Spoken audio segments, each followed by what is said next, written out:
It's a good tuna, but I think I paid too much. I always wear my mask and wash my hands after going home. I am the king of the ring. Welcome to the Japan What Podcast, episode 188. And I am your host, Matthew PMBigelow.com. And I'm coming at you from the Aizumicho Studios in Shinjuku, Tokyo, Japan. They are covering AI market trends, Japan Society 5.0, depopulation, migration, rising conflict in the Indo-Pacific, and more. We thank you for joining us on today's podcast adventure. Yeah. Busy day as always. It's a November season here, recording on November 13th, 2024, and we're coming in to the end of the year here, but this is the best time of year to be in Tokyo. It's like 20 degrees, dry air, little brisk. Gets dark a little early, but generally speaking, it's easy living. The summers are brutal, but the from about October into March, you're just dealing with an amazing, consistent weather that's not bad for Canadian whiteys like me, if you know what I mean. Wink, wink. All right, we're not going to go into all that. I'd like to begin today's show by looking at some of these kind of the crazy green stuff that's going on, the movements. And I've covered this before, and, you know, having lived in Japan for like 18 years now, it's you come here and Japanese people will say, oh, we will never do A, B, or C. I mean, we're all in agreement that this will never happen, and we just do not need it. And then 7 years later, that same person is like, hey, we're doing A, B, and C, and it's great because we think it's about time we all started doing it. Classic example was Halloween. When I moved here, Halloween wasn't even a thing in 2006. And people would say, oh, Halloween, yeah, well, why would we do that here? We're Japanese.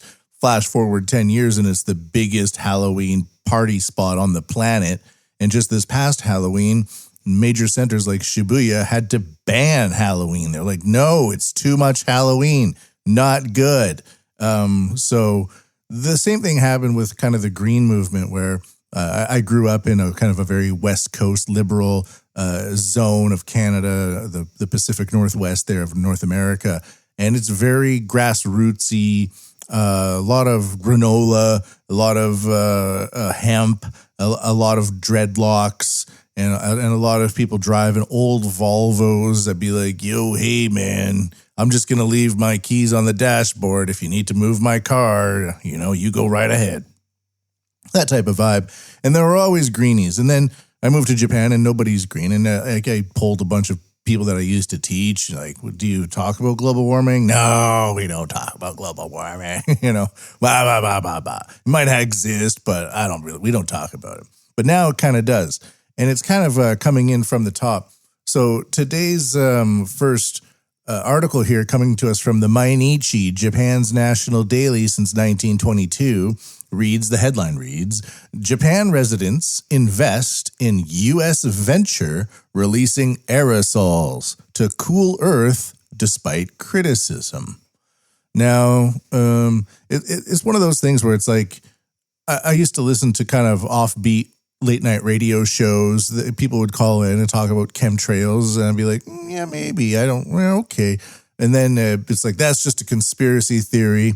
Chemtrails don't exist. But then John Brennan, like an ex-top CIA guy from America, like up there in like the C-suite of the American government, I guess we can say, he was talking at the Council of Foreign Relations about SAI, and that would be stratospheric aerosol injection. And he's up there saying, in order to cool the Earth, we need to spray aerosols into the stratosphere so that we will use billions of dollars to prevent the Earth from overheating. And I think this guy's like a Muslim communist. I think he had some weird conversions going on when he was at the top there. A lot of people get screwy, I find. When they're in the top for too long, they come out as total screwballs. And so then it becomes like this thing where if you say stratospheric aerosol injection, that's fine. But if you say chemtrails, that's crazy. So you might hear somebody talking about chemtrails and they're crazy, but then you hear somebody talking about stratospheric aerosol and injection, and that's something to invest in. November 11th, Armistice Day, a Remembrance Day, 2024. May the Lord watch over all those poor souls who died in the muck so that we could live in this crazy world we are living in right now. Or was it a population decimation, reducing things, people of a certain type, willing to fight, get rid of them all? What else do you have left? Generations of house cats. I'm getting off my crazy horse now. Several Japanese residents invested in a U.S. venture touting to cool the earth by spreading aerosols in the sky and artificially blocking sunlight despite international criticism, revealing the reality of an overheated environmental business with unclear effects, the Mainichi Shimbun has learned. Now, just to kind of, I used to work in mainstream news, and I have a writing degree.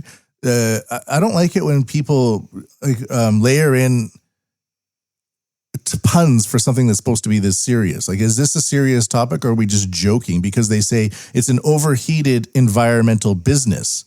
So now I'm a little bit confused as to the use of overheated. I wish people would stop doing it. It's because journalists have so little control, writers have so little control. The only thing they can have any control over is using puns that might slip by an editor, or might get a wry grin from an editor. And it's like, well, that's as far as you can go, journalist. So anyways, I don't know why they're saying revealing the reality of an overheated environmental business. I think it's stupid. Anyways, the company is called Make Sunsets Inc., and it's based in South Dakota, and it began operations in 2023 with funds from well-known U.S. investors and others. I looked into it. I didn't find Bill Gates' name in it, but he has another kind of venture thing that he's invested in as well. I wish this wasn't true and I didn't have to bring it up. Like, I don't have to bring it up, but I was looking at this and I was kind of going, okay, looking at how things expand in Japan, they kind of expand suddenly and then rapidly. And this might be one of them. And the way that a lot of this kind of activism movement is spreading in Japan is from the top down. It's from... It really is like the SDGs in the government, and it's not a grassroots thing. So where I'm from, growing up, with people from the 60s as kind of my mentors or elderly or above peers, this kind of grassroots activism is really ingrained into me, and I understand these people completely. And I actually like a lot of what they stand for, like independence. I'll grow my things, you grow your things. We're gonna try and do things organically on small scale farms for our local communities. I know that doesn't feed nations and all that, but I appreciate the effort of trying to be as sustainable as possible, using immediate tools around you and the earth to grow things that can feed you and your family. Of course, everybody supports this, but then we get into, well, now we have to inject the stratosphere with aerosols, right?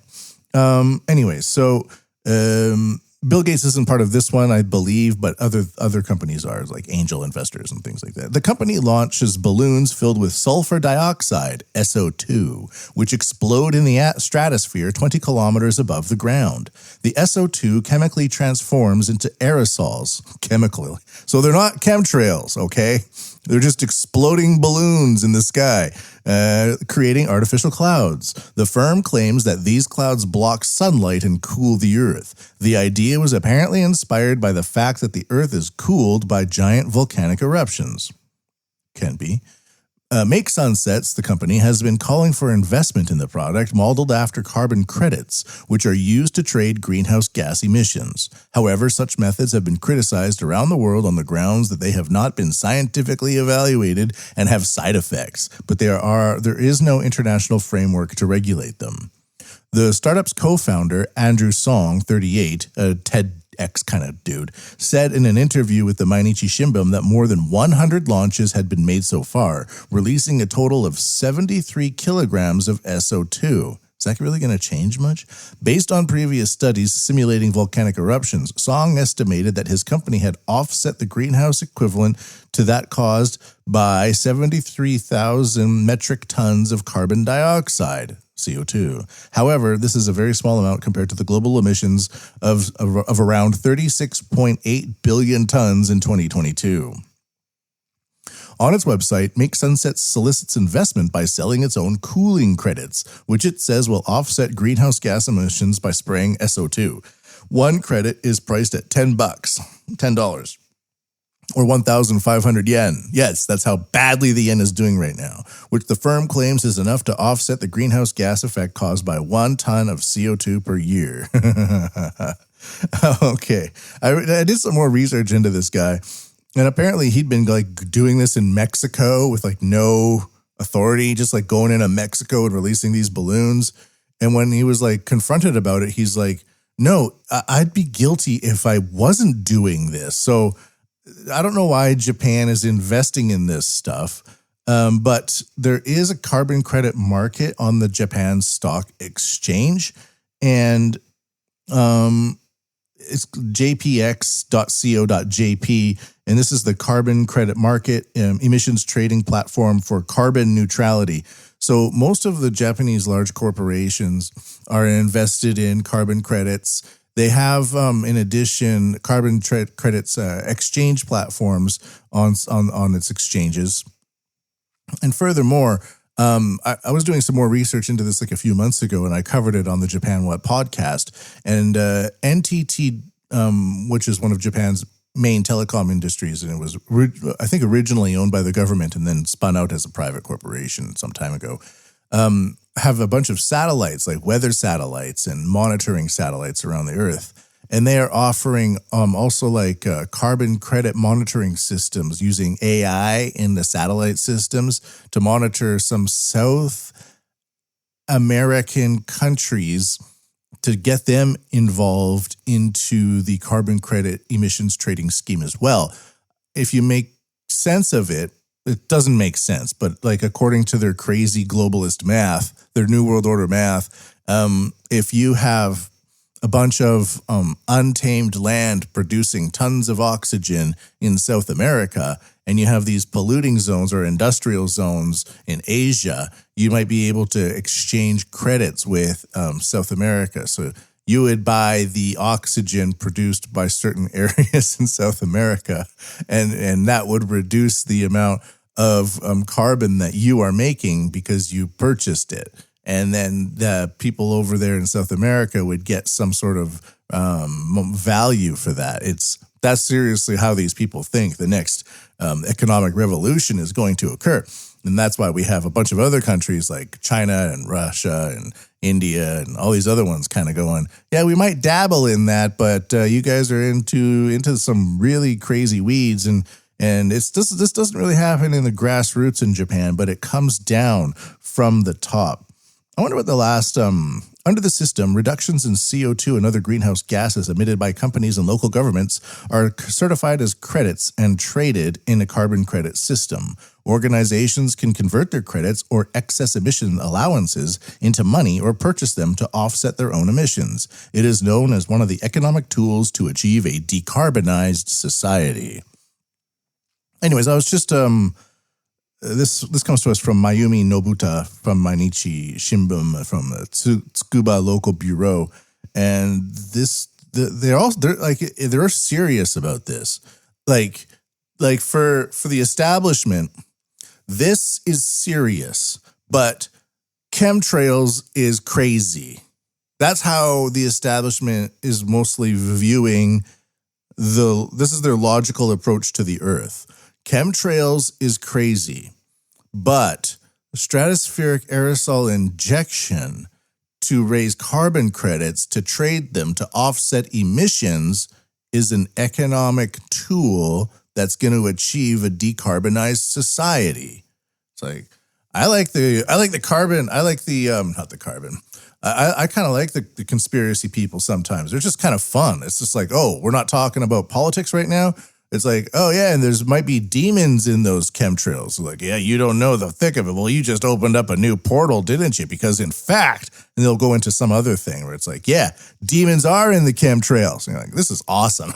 This is such a relief from the regular humdrum of what did you watch last night on TV or blah, blah, blah. It's like, yeah, demons in the chemtrails. Count me in on that conversation. I want more. There's demons in the chemtrails. All right, moving on to another topic here. So just the takeaway from that is the grassroots activism doesn't really exist in Japan the way it exists in other places around the world, but it does come down from the top, and it comes down in the totally rational way that I've been mentioning before. So you might not notice that there's like not a lot of hippies in Japan, but there's a lot of this kind of thinking of converting hippies into carbon exchange credits going on in the upper echelons of society. And there are certain individuals in Japan who seem to have a keen interest in investing in that. And the stock market as well has its own carbon emissions trading platform. And like all that technology with the satellites I was mentioning before indicates a lot of serious people trying to do serious things that seem crazy to the rest of us. One more item before we go on to Society 5.0. And this is just a contrast. Like today I'm going for contrast. That's the theme of the show for the main sections of it. So that other thing I was just talking about was, in my view, totally insane. But this next one, and even like the headline kind of indicates like how different the views on environmentalism are. Like just check this out. Not as crazy as it seems. Unsellable bananas turned into charcoal. Well, maybe that doesn't seem crazy to me at all. You have an excess product, it's going bad, you found a way to turn it into something else of value, go for it.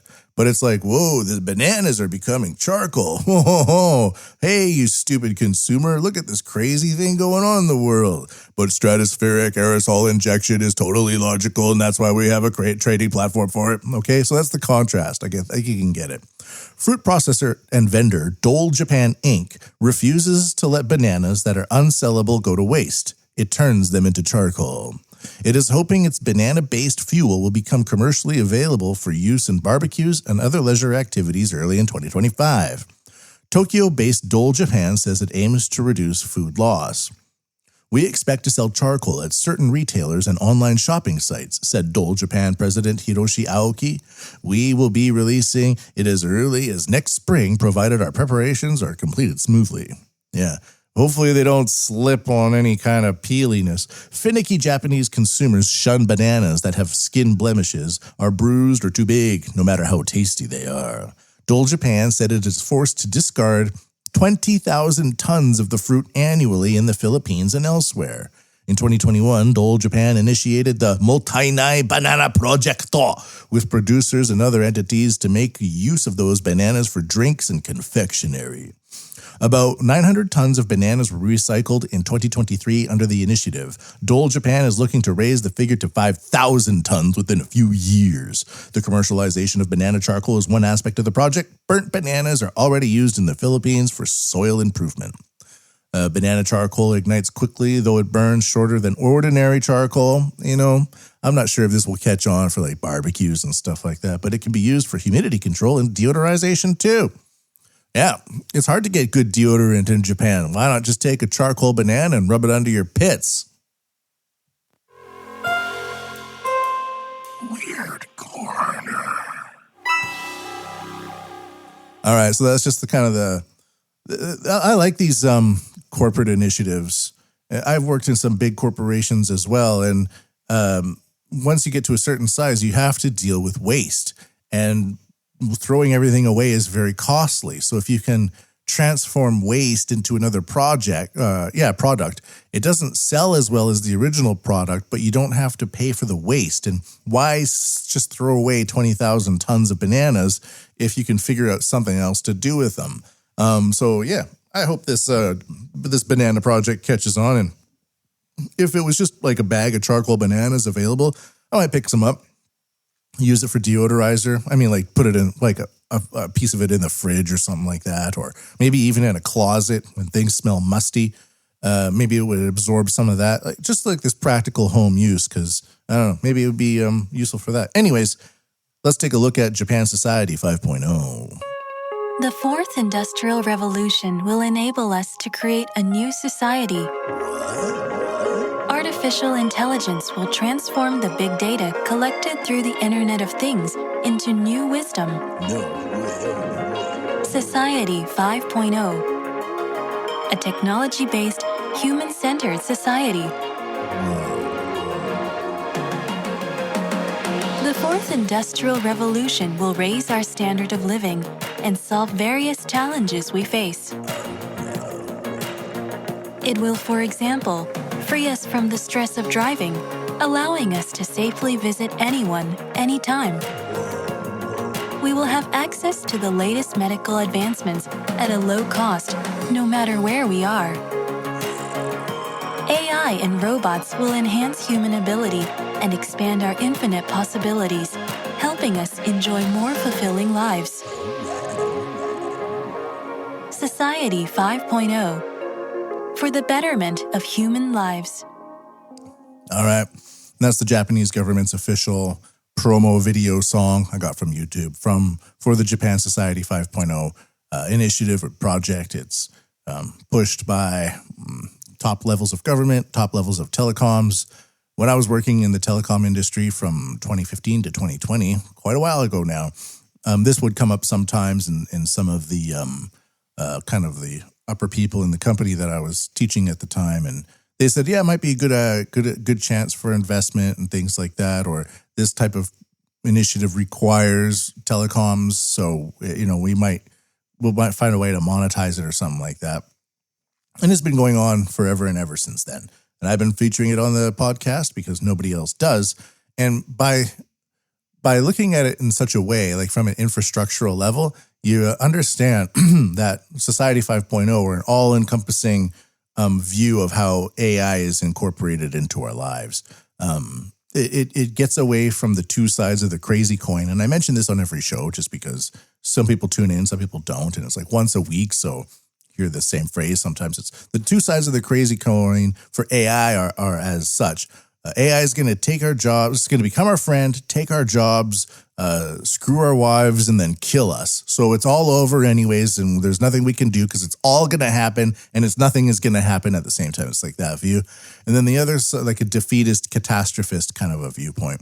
And then on the other side of the crazy coin is the fact that there's tons of stupid consumer products that are just kind of released into the public or sent into our phones as updates. The classic one I use is like you write on your device, like an iPad or a tablet, 2 + 2, and the AI says, oh, that equals 4. And you write it with your finger, and I might write 2 very differently from the way somebody else writes 2, but the AI with its neural network understands the varieties of ways to write 2 and it identifies it as a 2 and adds it up and says that's 4.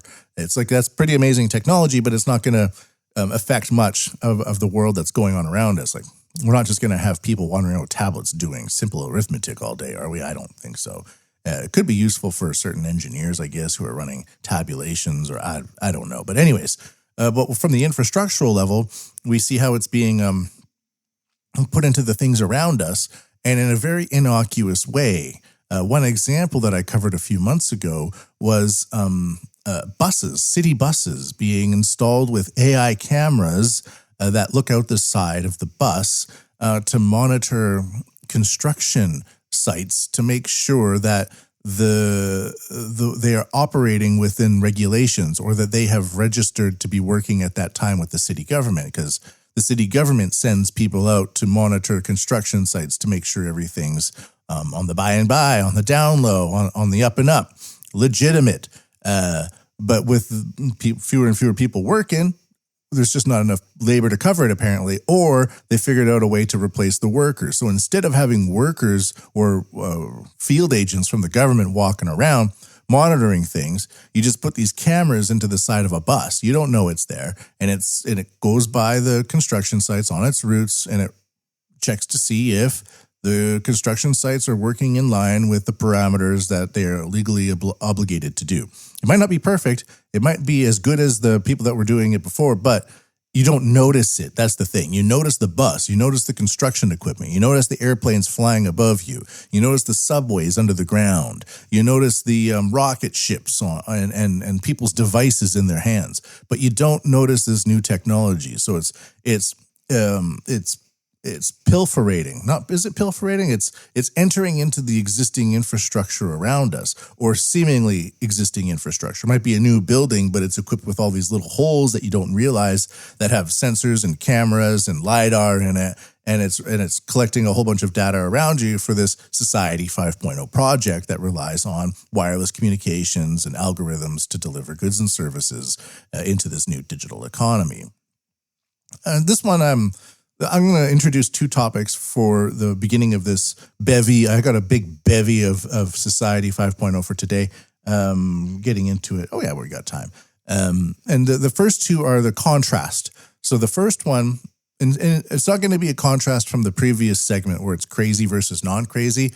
This one's going to be useful versus non-useful, but still using the same style of technology. So it kind of indicates how you might see one example of artificial intelligence technology being kind of shown around the society to show that, look at this new technology. But then there's another one that uses the same technology that you might not see that has far greater and far wider reaching effects.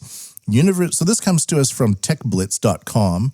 And this one's featuring a startup called Harvest X. University of Tokyo startup uses AI to copy honeybee pollination behavior in first commercial project. Yeah. A startup from the University of Tokyo developing a strawberry plant factory platform using AI and robotics technology. Harvest X announced its first commercialization project since its founding at Fuse, a startup supports a facility in Hamamatsu City, Shizuoka Prefecture. The first delivery client is Shunkado, a local confectionery manufacturer known for its unagi pie. Starting with its long-established company, this is a Japanese news site originally, so it goes on with a whole bunch of useless information at first before it gets into the information you need. If you've ever dealt with Japanese information, there's like 3 paragraphs of things that you just never need to know, and it's complex, and there's all sorts of relationships, and you're like, what's going on? And then finally you get to the meat. So AI learns bee movements and successfully automates strawberry cultivation. Yeah, let's put that in the middle of the article. Okay, let's talk about Hamamatsu City for a while. Harvest X provides a plant factory platform for strawberries, which are one of the most difficult crops to grow. Strawberries require pollination, making them more difficult to grow than leafy vegetables such as lettuce, but they are more profitable per area required. The company has spent about 4 years since its founding in 2020 on research and development, and has now decided to commercialize the product after reaching a stable level of strawberry taste, shape, and yield.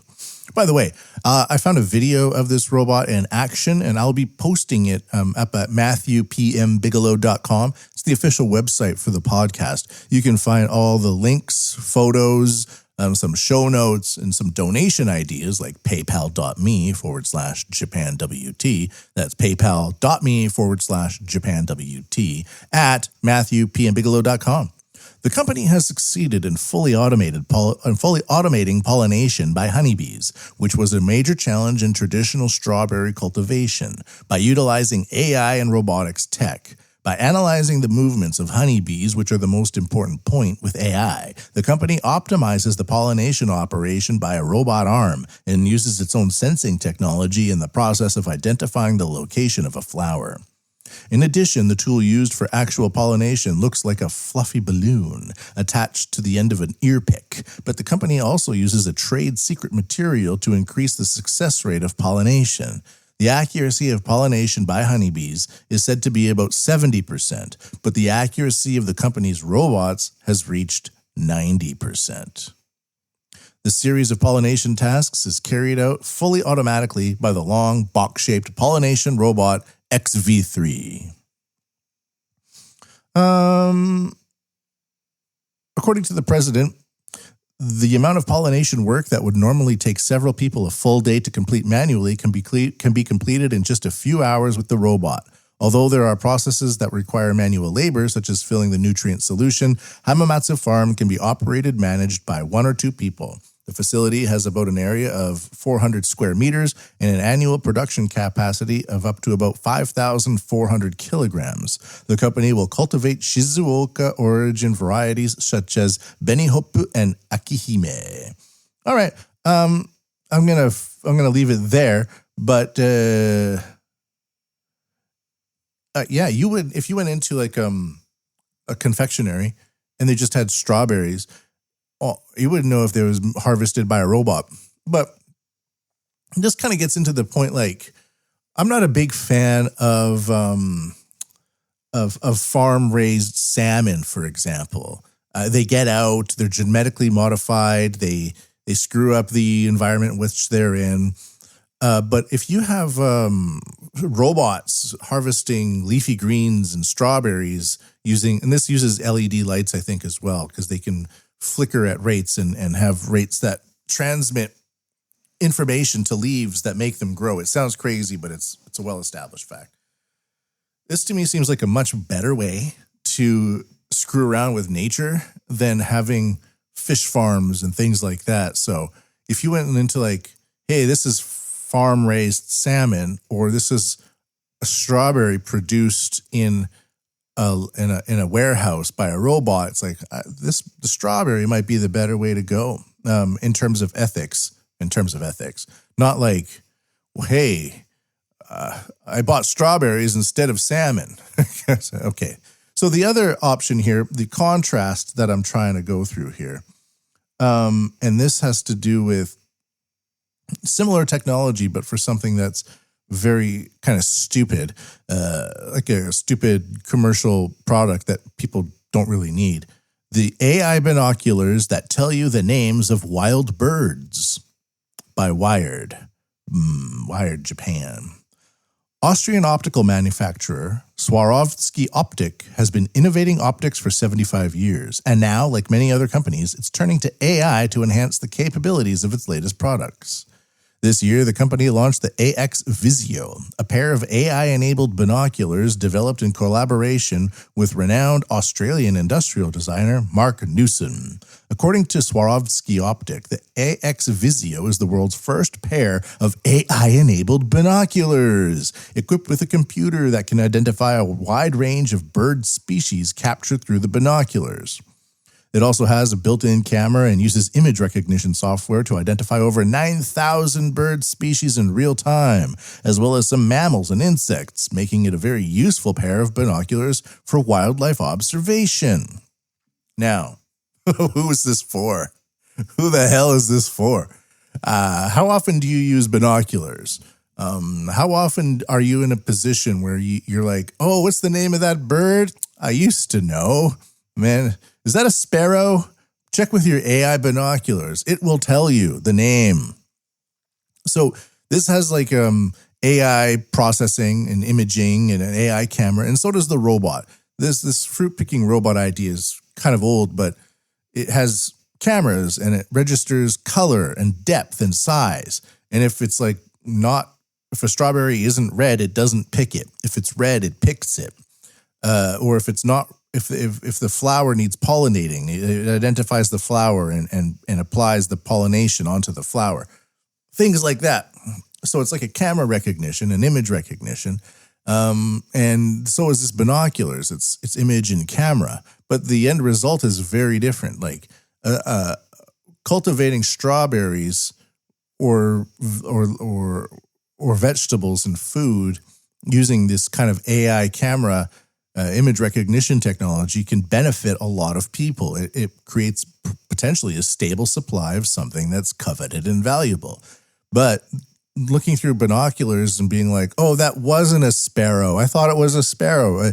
It's this silly side of the coin that I like to emphasize. But a lot of people, because this type of AI binoculars might get some sort of traction online, or you would be at a tech show, or somebody might be like talking about it, like, oh, this new AI binoculars. It seems ridiculous and random, and it kind of is. But it's the same technology that's being used essentially to help to enable the harvesting of strawberries in factories. And that you don't notice the robot in the factory, but you might walk into a confectionery shop and suddenly they have a lot of strawberries everywhere. Do you get what I mean? So it's like you don't notice that technology, but there's some sort of downstream benefit or use case of it that affects you and your family. But if somebody's walking around with AI binoculars, you just might think like AI is stupid. All right, that's Weird corner. All right, let's move on to some other topics here. Some other facial recognition. We're not going to do too much of it, but I've noticed that a lot of new condominium developments or mansion developments in Japan and Tokyo are competing with facial recognition locks and doorways. So this is just another example of that. And they're selling out very quickly. NTT Urban Development to enable entry to multiple buildings using facial recognition, adopted by office brand Owns. NTT Urban Development will introduce BitKey's Connect platform Work Hub on all properties of the office brand Owns. Residents can enter all buildings in the Owns series with facial recognition. BitKey announced. Residents can register their facial recognition information on the dedicated Work Hub website, which can be used with one ID for everything from facial recognition to reserving conference rooms and receiving guests, and can enter the building with facial recognition. Facial recognition can also be used to enter shared facilities at other properties. The dedicated website allows users to check the availability and make reservations for shared facilities at all Owns properties. Owns is the name of the company. And by registering guest information. QR codes for entry can be automatically issued to guests. Guests can unlock the doors and elevators by simply holding the QR code over a tablet device at the entrance. Owns is a new office brand that respects flexible working styles while providing shared spaces that promote deeper interactions between employees. The first property, Owns Hirakawacho, was completed in October 2024. BitKey says that by using facial recognition, it will eliminate the need for plastic cards to enter and exit office buildings, thereby contributing to the promotion of a plastic-free society. It is kind of annoying to carry around cards, though. It is kind of cool, but it is kind of annoying. And with this system, it might only give you access to the floor of the conference room that you've registered. So it might prevent sneaky activities. And if you have a shared office complex, that means you have more and more unrelated people coming and going, which raises the chance of criminal activity. If you limit the spaces that people can use via facial recognition, you would eliminate the use of the cards, open up spaces to more people, but at the same time potentially reduce criminal behavior that would occur as a result of opening things up too much. So those are three examples. But let's take a look at what happened in China. And this is the bad use case of AI, and especially the response is insane. Fire breaks out in women's dormitory, evacuation delayed due to facial recognition system at entrance and exit. Coming to us on November 13th, 2024 via Goo News. They had goo all over their news. Chinese media outlet Dafang News reported that a facial recognition gate system had caused controversy after it hindered evacuation when a fire broke out at a women's dormitory at a university in Shandong province. Gu and Madong. According to the article, a fire broke out in the afternoon on the 10th at a women's dormitory. The source of the fire appears to have been a room on the first floor, and the fire was so large that red flames and black smoke were clearly visible from outside. Students in the dormitory tried to evacuate, but the evacuation route was clogged, and they were unable to move forward because you had to scan your face one by one. So there was no fire prevention technique in the AI system. So the smoke is billowing out in front of the camera at times. So you have this long line of people, and it doesn't just have like a whoop, boop, boop, fire, fire, fire, all gates open.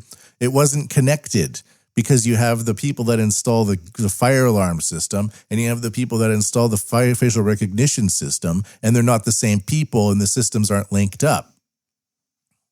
In the evening of the same day, a netizen who appeared to be a student staying at the dormitory testified online saying, quote, "The gate installed at the entrance to the dormitory would not open, so each person had to use facial recognition to pass through the gate when evacuating." The situation was described at the time as, "I came down from the upper floor, but the gate wouldn't open. Asking for facial recognition in the midst of thick black smoke didn't work, and there was no one to operate the gate and open it. It was really scary." They also complained about the school's response. This is the best. They seem to be trying to solve the problem by banning the hanging of curtains. What's more, they're only trying to take responsibility for the room where the fire started and aren't doing anything to help students in other rooms who are suffering from mild carbon monoxide poisoning. A university official confirmed the fire, explaining, "The fire was quickly put out. We conduct fire drills on a regular basis. The dormitories are equipped with fire extinguishers." However, he said the cause of the fire was not clear and added, "Well, there were no casualties." Furthermore, anything else? This is what they also said.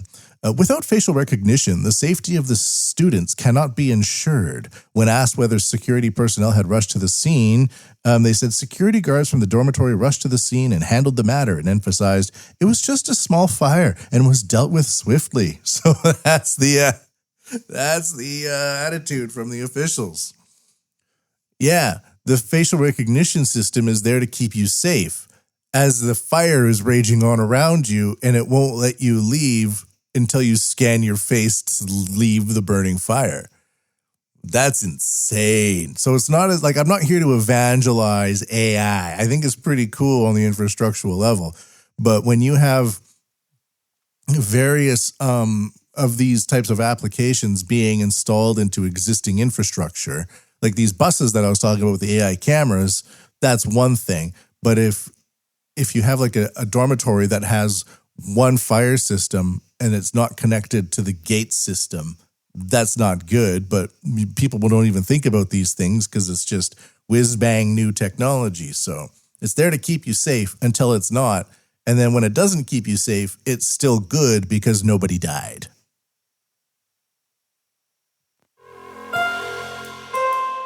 Weird Corner. This facial recognition system almost killed me, but it didn't, so you're safe.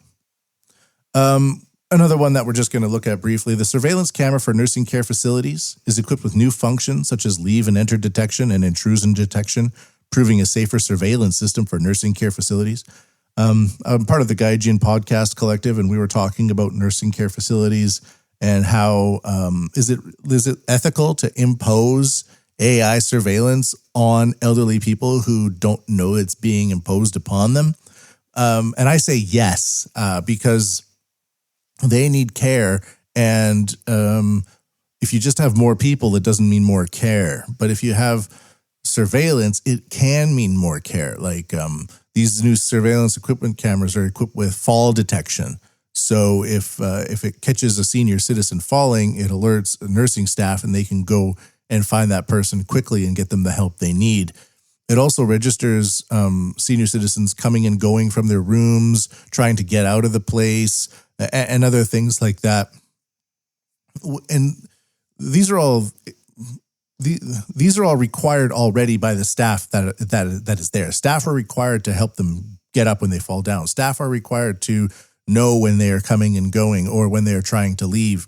And things like that. So this just enables nursing care facility staff to do their jobs more effectively without having to prowl around like police officers. Like one thing that's kind of crazy for me for nursing care facilities is they always look like prison kind of hospitals. Like it's not a bunch of like wicker chairs with blankets in a dark wooden room with a fire and like some cognac or scotch or port. You know, it's like there's people walking around with masks and bottles of medicine, and your toilet is right next to your bed, and it's all like it's like a facility, you know. And to have more and more people just prowling around looking for problems, if you can alleviate that kind of atmosphere by having just holes in the wall that are AI cameras monitoring people for when they're coming and going, I think it would probably lead to better care. And you know, instead of like the staff looking for problems, they're just notified when a problem occurs. So I kind of agree with that. All right, moving on to the next topic. Another one. I'm going to skip this one. We're kind of running late. Another thing that I'd like to focus on for today's Society 5.0 segment, and it's not like the sexy stuff, but when I was working as kind of an AI researcher and teacher for a telecommunications company, eventually you start noticing patterns and how certain things that are discovered that have no use eventually find a use. And this kind of exists all around us. Like, you can imagine, like, have you ever taken apart a door handle and looked at like how a door handle is assembled? No, but there's all sorts of like engineering feats inside of these door handles, and somebody might be fiddling around with something in a lab somewhere or in a workshop, and they find a way to like make one thing go into another thing smoothly and a lower cost, and like, this is it. And it goes into everything, but we don't see it or know about it, but all of a sudden we're using it all the time anyways. Some of these AI things are like that too. What was one thing that I noticed when I was there in that environment? Yeah, it's just a very simple one, but it was making like Barack Obama move his face in different ways by using it. Like I would use a camera on my computer, and on a different screen would be a picture of Barack Obama, and it would layer my expressions on top of a Barack Obama's face and make him smile or look angry or something like that. And this, of course, was like, oh my God, it's going to be like fake Obamas everywhere. But the actual use case of this technology was just to use it in video games to make characters' expressions more realistic and to implement them into video games more quickly. So you didn't have to program all these smiles and frowns or something like that. You would have a face actor just do all that, and then it would just in real time put it onto that character in a video game and speed up the processes or something like that. So this video game might be played by like tens or 20 millions of people, but they don't know that that's how the technology was delivered to them in such a case. And I would like to introduce just maybe a few things like that, where when you encounter the technology down the line, they're like, how did they do that? Well, these might be some of the crucial stepping stones along the way. So they might be a little dull. Automatic quotation for cutting of freeform shapes now possible. AI platform for machine parts procurement updated by Misumi. This comes to us from engineer.fabcross.jp. I guarantee you, nobody else is talking about stuff like this. On November 11th, 2024, Misumi announced that it would be able to automatically estimate the cost of cutting freeform shapes on its AI platform for machinery parts procurement. On the same day, parts that include freeform surfaces are difficult to machine, so there are only a limited number of places to order them. This would be like parts that have very specific like lines or engravings, or you might have to fit this part onto another part so it has like a unique type of notch in it or something like that. And anyways, so even if it's possible to order these things, the delivery time is often long. For this reason, there have been many requests to be able to handle complex shape with freeform surfaces. The company developed a shape recognition technology that was different from the existing system.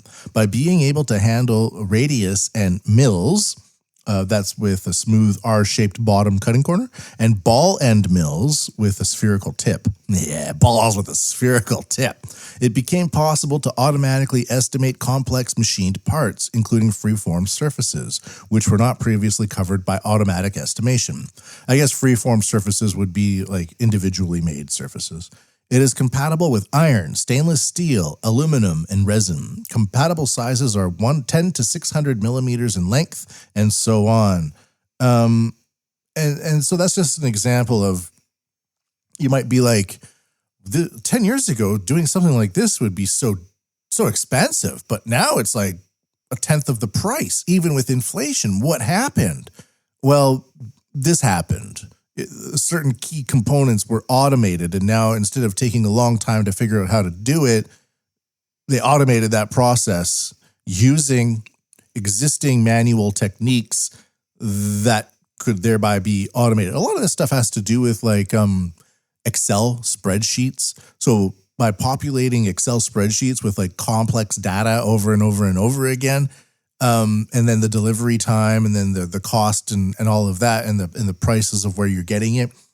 This can be like automated. Like, where are you getting it? What's the cost? Well, that can be done automatically now. What's the average time? Well, over time, you understand that idea. And if something crazy happens, then whatever. But for when things are running smoothly, this type of thing, by essentially automating Excel spreadsheets, you're able to speed things up. And who wants to populate an Excel spreadsheet? Oh my God. Fujitsu develops sensing technology for robots that detects moving objects in less than 1 millisecond. Panasonic Connect announced on October 30th, 2024 that it has developed technology that can detect moving objects in less than 1 millisecond and sense them without interrupting robot operations. A paper on the technology has been accepted by the ICIP or ISIP 2024, an international conference on image processing.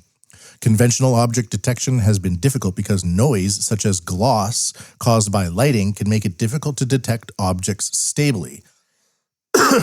While measures to address this require adjustment of the lighting environment and advanced image processing, such as AI, there are issues with the cost and processing time involved. The technology developed by Panasonic Connect can detect gloss with ultra-low latency even in environments affected by gloss and reflect the results in the robot's next action in real time. Using FPGA, it synchronizes with the transfer speed of pixel-by-pixel image data obtained from the camera and utilizes an algorithm to detect gloss. It was confirmed that the high-speed camera captured 1,000 frames of images per second, and all processing could be achieved in less than 1 millisecond. I've talked about pixelization in image detection before. And once you realize that the camera is it's translating all of the pixels into coded information, so it's not looking, it's scanning pixels in their entirety and translating them into comprehension. And once you get that really, really fast, you're not just looking at, for example, like a bird on a branch. It's looking at all of the little branches in the tree and the sunlight and the shadows and possibly the time of day and GPS estimation and things like that in real time. I first noticed this with NVIDIA with some self-driving car applications to detect intersections in self-driving cars. And it would do this by pixel detection. So usually on the side of a road, there is a curb. And when the curb ends, generally speaking, an intersection begins. So this car would be driving at a low speed, but it would notice like 500 meters ahead that the pixelization of the curb was interrupted, and it scanned that and it understood that there was an intersection up there, even though there was only like 1 centimeter of data of the curb and of the road represented on the screen at that time. So even before the entire intersection was revealed, it understood that there was an intersection up there 500 meters ahead just by a few interruptions of pixel data. And then the computer can then say, maybe scan that area for cars or prepare for X, Y, or Z. It can lead to all sorts of automation based on the threshold that it's been met. So for this algorithm, it can detect 1,000 frames of images per second, and all processing could be achieved in less than 1 millisecond. So you might have like crazy lighting, but these robots now will be able to kind of remove that lighting and see the objects moving through their pixels at that rate of speed. I'm going to be including a picture of this at MatthewPMBigelow.com, so you can, if you're interested in this type of image technical data, you'll be able to see it there. Crazy. For me, this stuff is, this is why I really got into it, because I was like, oh, they're putting this into stuff? What's this going to mean in 3 years? I don't know. It's going to be crazy. Integrating processes of cameras and LiDAR at pixel level, contributing to the advancement of autonomous driving. I was talking about NVIDIA. This is with Kyocera, a Japanese company. On November 11th, 2024, Armistice Day, or what is it, Remembrance Day, Kyocera announced the camera LiDAR fusion sensor, which aligns the optical axis of the camera and LiDAR, which means light detection and ranging. LiDAR means light detection and ranging. And the AI distance measuring camera, which enables distance measurement of extremely small objects of about 1 millimeter. The camera LiDAR fusion sensor will be used for autonomous driving systems such as buses, construction machinery, and ships, while the AI distance measuring camera will be used in conjunction with robotic hands to pick up small parts. Just another example of two contrasting things using pixels. In one case, it's detecting objects by removing light at 1,000 images per second and reacting within 1 millisecond by identifying pixels. So this is like the power of the pixel, right? So when you're thinking about cameras, the AI receptor is thinking about pixels. It's a very different way to think about it because it's not, we look at the reality, but it's looking at a pixelized representation of the reality. So it represents the reality via pixelization, and that's how it identifies everything. Very strange, very matrixy. And in this case, it's for autonomous driving. And what else was it for? Robotic hands as well. Similar things, but like a little bit different. It's like that one thing where it's these advancements come up and then they get put into things. And then a few years down the road, you might be at like a movie theater and there might be a robotic hand there. And it's using this technology to maybe like hand you your popcorn or something like that.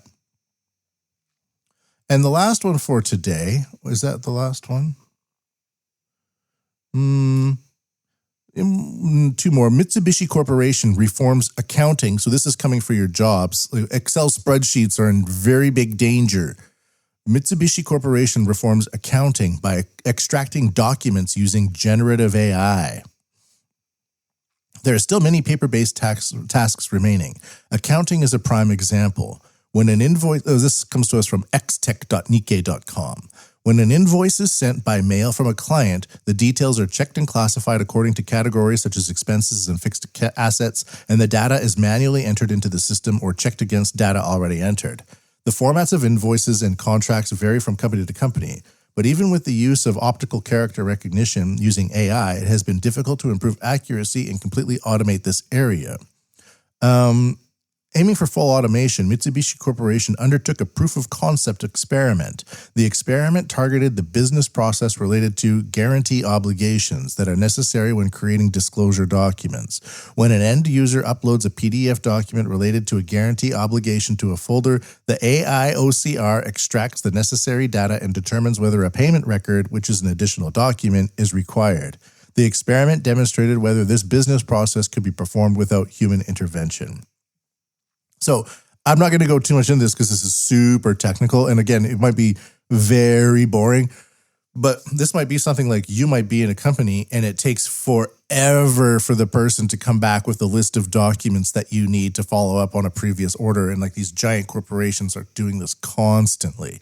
So if you have like an AI that goes through it and it finds a bunch of procurement invoices that would be necessary to move the project forward in 1/10 the time, or you don't have to wait for Saito-san to get back from lunch, or you don't have to wait for Takahashi-san to get back from vacation, et cetera, or you don't have to wait for the person to get trained up to do it quickly as well because the previous person just left. This thing is always there, always ready to just scan and provide, scan and provide, scan and provide.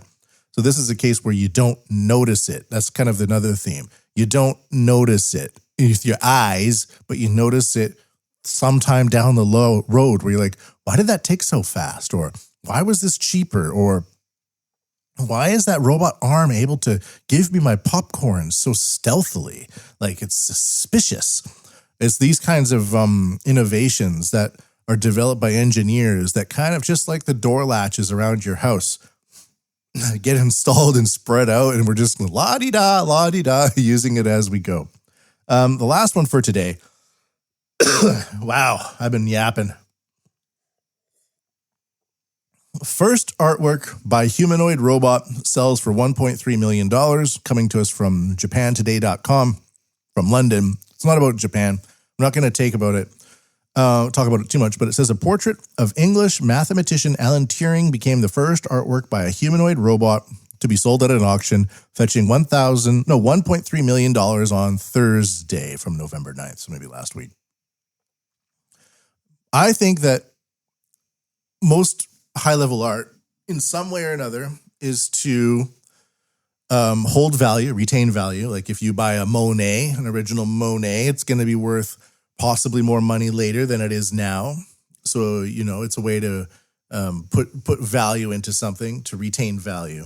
But of course, another thing with a lot of high-level art is fraudulent behavior. where you might have like some politician's son who is not a painter, who then starts painting things and business, or then they will get lots of money for their paintings. And then the person buying those paintings suddenly gets a very favorable treatment by the government.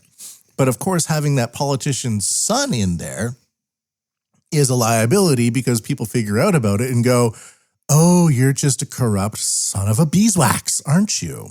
To bring it back to the AI bees.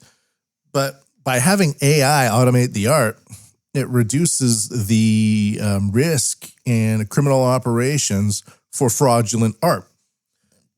So you can I could make an AI and I could just set it up and it has nothing to do with me and it makes art. And then somebody says, oh, that art is really nice. I'm going to give a lot of money to that art. And then I'm a politician and I say, well, here's a government contract worth a lot more of the money than you paid for that art. So we're going to see AI being used for fraudulent behavior, because how do you sue an AI or how do you prosecute an AI? You would have to go hire a bunch of digital forensics experts to go through the code and implementation to see how an AI commercial venture was launched and how it would be connected to people in power. I mean, when you look at certain family members, well, that becomes a lot more obvious. But when it's obfuscated in the land of artificial intelligence, and then you have a humanoid representing that algorithm or that capability inside, it further disambiguates the supply chain of corruption that's going on.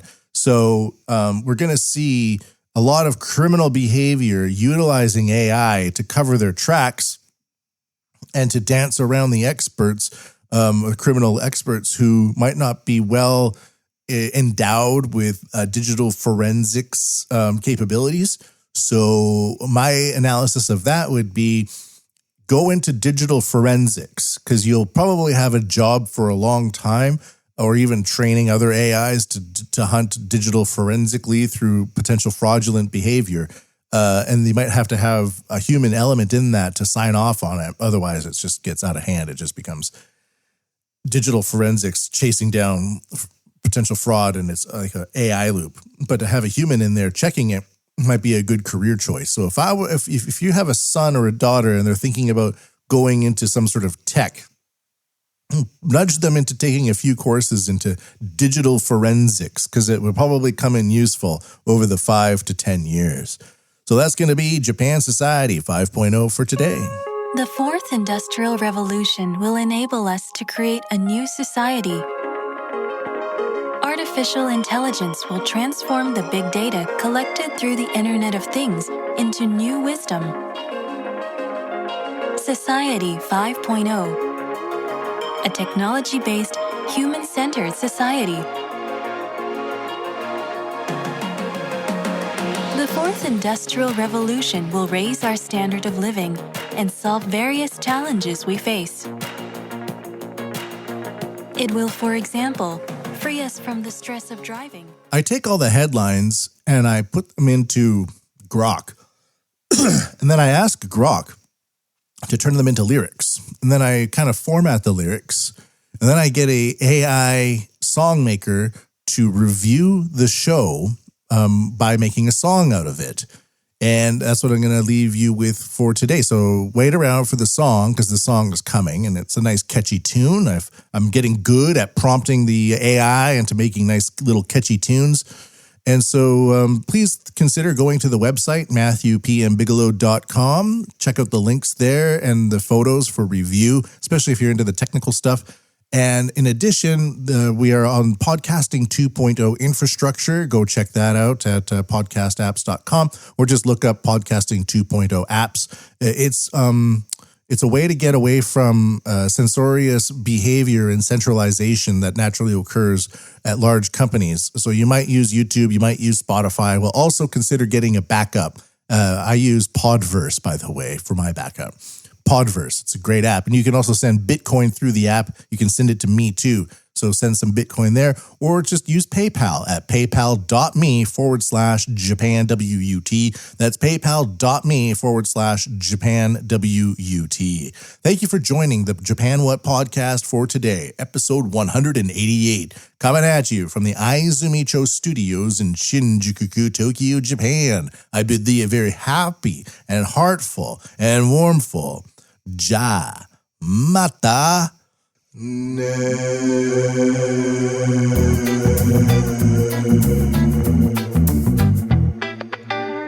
the land of the rising sun, they're cooling the earth, why they so dumb?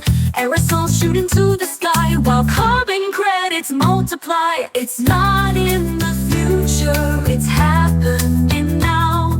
It's not in the future, it's happening right now. Oh, on the Japan What podcast with tech not in the forecast.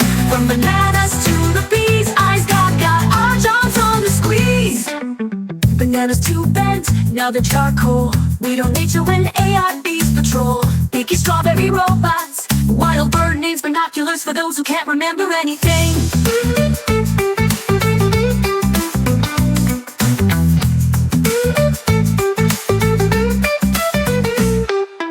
Facial tech in every door, but watch out, don't get locked indoors. Fire alarm on job, what has AI done? In China they'll smoke out your lungs.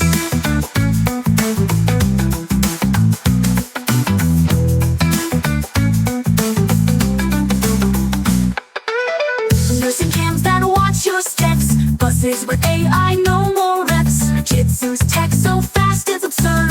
Robots and humans, a new world. It's not in the future, it's happening now. It's not in the future, it's happening right now. Oh, on the Japan What podcast with tech not in the forecast. From bananas to the bees, eyes got our jobs on the squeeze. Mitsubishi's books now smart as hell. Art by robots, who can tell? On the Japan What podcast, on the Japan What podcast, on the Japan What podcast.